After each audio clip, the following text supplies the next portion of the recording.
안녕하세요.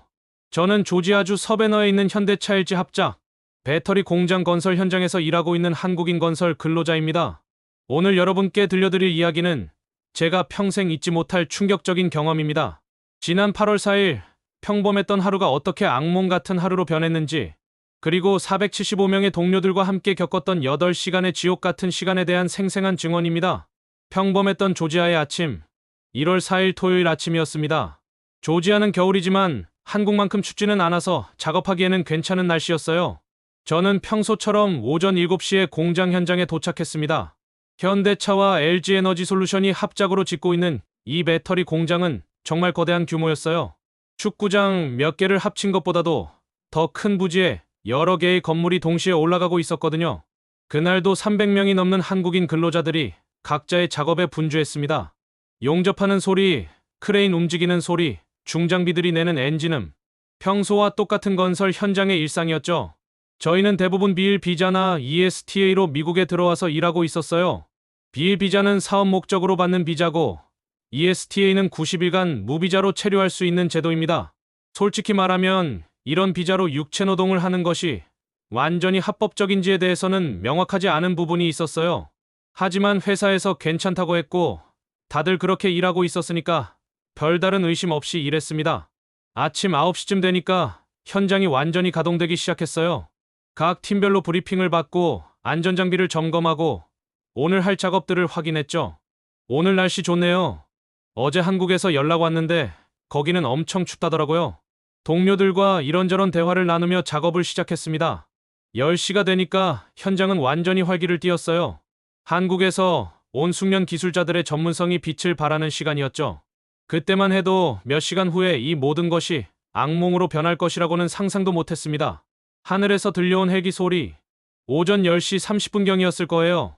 갑자기 하늘에서 헬기 소리가 들리기 시작했습니다. 드르르르. 처음에는 아무도 신경 쓰지 않았어요. 미국에서는 헬기가 자주 다니거든요. 경찰 헬기일 수도 있고, 뉴스 헬기일 수도 있고, 아니면 그냥 지나가는 헬기일 수도 있으니까요. 하지만 헬기 소리가 점점 가까워지더니 우리 공장 상공에서 맴돌기 시작했어요. 한 번, 두 번, 계속 원을 그리며 돌고 있는 거예요. 뭐지? 왜 저기서 계속 돌고 있지? 동료 하나가 고개를 들어 하늘을 보며 말했어요. 저도 올려다봤는데 헬기가 정말 우리 공장 바로 위에서 빙빙 돌고 있더라고요. 뭔가 이상했어요. 그러더니 5분 후쯤 공장으로 들어오는 도로 쪽에서 이상한 움직임이 포착되기 시작했습니다. 경찰차 한 대, 두 대, 세 대. 점점 더 많은 경찰차들이 나타나더니 도로를 막기 시작하는 거예요. 저기 봐. 경찰차들이 길을 막고 있어. 혹시 사고라도 난 건가? 아니면 근처에서 무슨 사건이 났나? 동료들이 하나둘씩 작업을 멈추고 상황을 지켜보기 시작했어요. 분위기가 점점 이상해지고 있었거든요. 관리자 중 한 명이 계속 작업하세요. 아마 근처에서 무슨 일이 있나 보네요 라고 말했지만 현장 분위기는 이미 술렁이기 시작했어요. 헬기 소리는 계속 울리고 있었고 경찰차들은 공장으로 통하는 모든 도로를 차단하고 있었습니다. 마치 우리를 포위하는 것 같은 느낌이었어요. 뭔가 불길한데 제 옆에서 작업하던 김 씨가 작은 목소리로 중얼거렸어요. 그때까지만 해도 설마 우리를 겨냥한 것이라고는 생각하지 못했습니다. 한국에서 온 성실한 근로자들이 뭘 잘못했겠어요? 하지만 불안한 예감은 점점 커져만 갔습니다. 시합 500명 요원의 전격 진입. 오전 11시, 제 평생 잊지 못할 순간이었습니다. 갑자기 공장 입구 쪽에서 굉음이 들리기 시작했어요. 트럭들이 줄지어 들어오는 소리였는데 평소 자재를 실어 나르는 트럭들과는 전혀 다른 소리였어요. 그리고 나타난 것은 상상도 못했던 광경이었습니다. 군용 차량들이 줄지어 공장으로 들어오고 있었어요. 그 뒤를 따라 ATF, IC, FBI, DEA, IRS, 온갖 미국 정부 기관의 로고가 적힌 차량들이 쏟아져 들어왔습니다. 뭐야? 저게 뭐야? FBI? 왜 FBI가 여기에? 현장에 있던 모든 사람들이 작업을 멈추고 그 광경을 바라봤어요. 그리고 차량에서 내린 것은 완전 무장한 요원들이었습니다. 방탄조끼를 입고 무기를 착용하고 헬멧을 쓴 요원들이 500명이나 되어 보였어요. 정말 군사 작전을 방불케 하는 규모였습니다. 요원들은 사방에서 나타나기 시작했어요. 앞에서도, 옆에서도, 뒤에서도. 우리를 완전히 포위하고 있었던 거죠. 그 순간 한 요원이 확성기를 들고 외쳤습니다. 모든 작업을 즉시 중단하시오. 지금 당장 손에 든 모든 도구를 내려놓고 지정된 장소로 이동하시오. 영어였지만 무슨 말인지는 충분히 알 수 있었어요. 그 말투에서 장난이 아니라는 것이 느껴졌거든요. 현장은 순식간에 아수라장이 되었습니다. 300명이 넘는 한국인 근로자들과 다른 외국인 근로자들까지 합쳐서 총 475명이 완전히 당황한 상태였어요. 이게 뭔 상황이야? 우리가 뭘 잘못했다는 거야? 혹시 테러 관련된 건가? 온갖 추측들이 오가기 시작했어요. 하지만 요원들의 표정을 보니 농담할 상황이 아니었어요. 한 근로자가 나중에 CNN에 증언한 것처럼 정말 전쟁터에 들이닥치듯 진입한 거였어요. 평화로웠던 건설 현장이 순식간에 전쟁터로 변해버렸습니다. 벽을 따라 줄을 서라. 요원들의 지시에 따라 우리는 어쩔 수 없이 작업을 중단해야 했습니다. 모두 건물 벽을 따라 일렬로 서시오. 조용히 하시오. 요원들이 우리를 한 곳으로 몰기 시작했어요. 마치 죄수들을 다루는 것처럼 말이에요. 475명의 근로자들이 건물 벽을 따라 긴 줄을 만들었습니다. 정말 끝이 보이지 않을 정도로 긴 줄이었어요. 한국인, 멕시코인, 과테말라인, 여러 국적의 사람들이 섞여서 일렬로 서 있는 모습은 정말 충격적이었습니다. 그 순간부터 1시간 동안 우리는 꼼짝없이 서 있어야 했어요. 조지아의 1월이라고 해도 낮에는 따뜻했거든요. 햇볕이 내리쪼이는 가운데 1시간 동안 서 있으니까 땀이 흘러내렸어요. 하지만 움직일 수도 없었어요. 요원들이 사방에서 지켜보고 있었거든요. 제 앞에 서 있던 이 씨가 작은 목소리로 물어봤어요. 뭐 때문에 이러는 걸까요? 모르겠어요. 우리가 뭘 잘못했다는 거죠? 비자 문제인가요? 서로 작은 목소리로 대화하다가도 요원들의 시선을 느끼면 입을 다물었어요. 분위기가 너무 살벌했거든요. 1시간이 지나자 요원들이 우리를 다른 구역으로 이동시키기 시작했어요. 한 번에 10명씩 이동하시오. 10명씩 끊어서 다른 건물로 데려갔어요. 그곳에서 신원 확인을 받는다는 거였어요. 제가 속한 그룹이 이동할 차례가 되었을 때 다리가 후들거렸어요. 무슨 일이 벌어질지 알 수 없었거든요. 다른 건물 안으로 들어가니까 임시로 설치된 처리 구역이 있었어요. 테이블 몇 개와 의자들, 그리고 컴퓨터들이 놓여 있었고 IC 요원들이 앉아서 기다리고 있었어요. 신원 확인과 케이블 타이의 공포. 드디어 제 차례가 되었습니다. 앉으시오. IC 요원이 의자를 가리키며 말했어요. 저는 조심스럽게 앉았습니다. 요원은 컴퓨터 화면을 보면서 질문을 시작했어요. 이름이 뭡니까? 김입니다. 여권을 보여주세요. 저는 떨리는 손으로 여권을 건넸어요. 요원은 여권을 자세히 살펴보더니 컴퓨터에 뭔가를 입력하기 시작했어요. 언제 미국에 입국했습니까? 지난해 11월입니다. 무슨 비자로 입국했습니까? ESTA입니다. 요원의 표정이 조금 굳어지는 것이 보였어요. ESTA로 입국해서 여기서 무슨 일을 하고 있습니까? 건설 일을 하고 있습니다. ESTA는 관광이나 사업 목적으로만 사용할 수 있습니다. 급여를 받는 육체 노동은 금지되어 있습니다. 그 순간 제 심장이 쿵 하고 내려앉았어요. 이런 상황이 올 줄은 알고 있었지만 막상 직면하니까 머릿속이 하얘졌어요. 저는 회사에서 괜찮다고 해서 회사에서 뭐라고 하든 법은 법입니다. 요원은 차갑게 말하고는 옆에 있던 다른 요원에게 뭔가 신호를 보냈어요. 그 다음 순간이 정말 충격적이었습니다. 다른 요원이 플라스틱 케이블 타이를 꺼내는 거예요. 흔히 전선을 묶을 때 쓰는 그런 케이블 타이 말이에요. 손을 뒤로 하세요. 네, 손을 뒤로 하라고 했습니다. 어쩔 수 없이 손을 뒤로 했어요. 그러자 요원이 케이블 타이로 제 손목을 결박하기 시작했어요. 딱딱딱. 케이블 타이가 조여지는 소리가 들렸어요. 그 순간의 충격은 말로 표현할 수 없었어요. 범죄자도 아닌데 이런 대우를 받는다는 것이 믿어지지 않았거든요. 주변을 보니까 저와 같은 처지의 노인 동료들이 하나둘씩 늘어나고 있었어요. 어떤 사람은 손목뿐만 아니라 발목에도 쇠사슬이 채워져 있었어요. 이건 너무한 것 아닙니까? 옆에 있던 박 씨가 항의했어요. 조용히 하시오. 저항하면 더 강한 조치를 취할 수 있습니다. 요원의 말에 박 씨는 입을 다물 수밖에 없었어요. 결박당한 채로 다른 구역으로 이동하게 되었을 때 정말 절망적이었어요. 한국에서 성실하게 일하던 사람들이 이런 대우를 받아야 한다는 것이 너무 억울했거든요. 환기구 속 숨바꼭질과 연못 도주. 한편 단속이 시작되자 일부 근로자들은 필사적으로 숨을 곳을 찾기 시작했어요. 제가 나중에 들은 이야기인데 한 동료는 요원들이 들이닥치는 소리를 듣고 재빨리 환기구 안으로 몸을 숨겼다고 해요. 요원들이 들이닥쳤다는 소리에 환기구 안에 들어가 몸을 숨겼다고. 나중에 CNN에 증언했던 그 사람이 바로 저희 팀 막내였어요. 환기구라는 게 정말 좁은 공간이거든요. 성인 남자가 들어가기에는 너무 비좁하고 게다가 공기 순환이 안 되니까 숨이 막힐 정도였다고 해요. 정말 더웠다고 그가 나중에 말했는데 실제로는 더위보다는 공포가 더 컸을 거예요. 언제 발각될지 모르는 상황에서 몇 시간을 그 좁은 공간에 숨어 있어야 했거든요. 그런데 더 충격적인 일도 있었어요.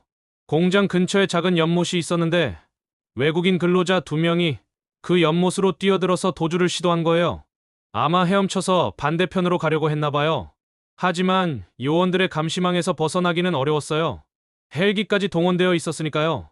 결국 그 2사람은 연못에서 나오라는 요원들의 지시를 받고 물에서 나와야 했어요. 온몸이 젖은 채로 요원들에게 끌려가는 모습을 목격한 동료들의 증언에 따르면 정말 절망적인 광경이었다고 해요. 저도 나중에 그 장면이 담긴 IC의 공식 영상을 봤는데 정말 충격적이었어요. 사람이 극한 상황에 몰리면 이런 선택까지 하게 되는구나 하는 생각이 들었거든요. 환기구에 숨었던 동료는 결국 몇 시간 후에 발견되어서 저희와 같은 처지가 되었어요. 연못에 뛰어들었던 사람들도 마찬가지였고요. 결국 아무도 이 거대한 단속 작전에서 벗어날 수는 없었던 거죠. 8시간의 지옥 같은 대기. 아침 11시에 시작된 단속 작전은 저녁 8시까지 계속되었습니다. 무려 8시간 동안 말이에요. 처음에는 금방 끝날 줄 알았어요. 신원 확인받고 문제 없으면 집에 보내주겠지 하고 생각했거든요.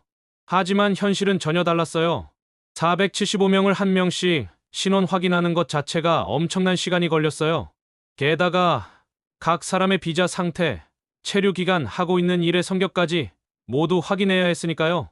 결박당한 채로 몇 시간을 기다려야 하는 것은 정말 지옥 같았어요. 화장실도 마음대로 갈 수 없었고 물 한 모금 제대로 마실 수도 없었어요. 화장실 좀 가게 해주세요.